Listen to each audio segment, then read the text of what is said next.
The kingdom's forces clash with the Empire, and we see the squad observing the battle, because Cecil told them not to participate, saying the kingdom will win without their help. Deadshot doesn't want to fight the beasts, because they put everything on the line to defeat their opponents.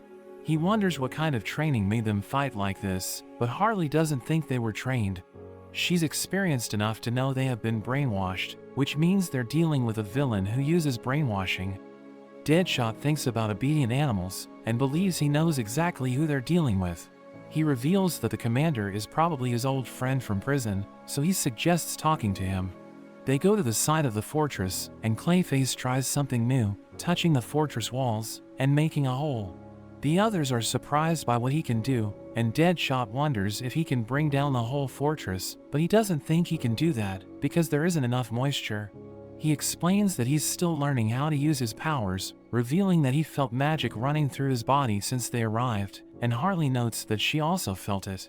His ability is to control the clay of his body, but now it seems he can control any type of clay. They move through the fortress corridors, taking down the guards they encounter, and they finally reach the roof, where they see the commander leading the beasts. Deadshot calls out to his old friend Ratcatcher, who is surprised to see him, and Deadshot calls him his buddy, but Ratcatcher can't stand him. In a flashback, we see Ratcatcher in prison, and he was bullied by other prisoners for being a weirdo.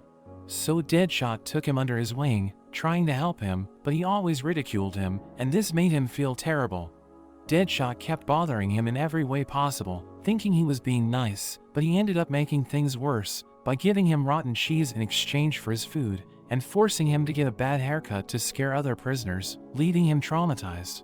Back in the present, Ratcatcher wants to kill Deadshot, ordering his beasts to attack the squad, as the others wonder why he's angry. His usual power only allows him to control rats, but now he can control any beast he wants. The group fights against the wolves, and Peacemaker realizes they're outnumbered, so they need to get rid of Ratcatcher. He shoots Ratcatcher, but one of his wolves protects him.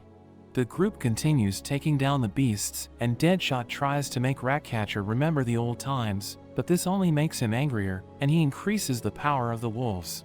Clayface points to the giant water tanks above them, and Deadshot shoots them to flood the roof with water.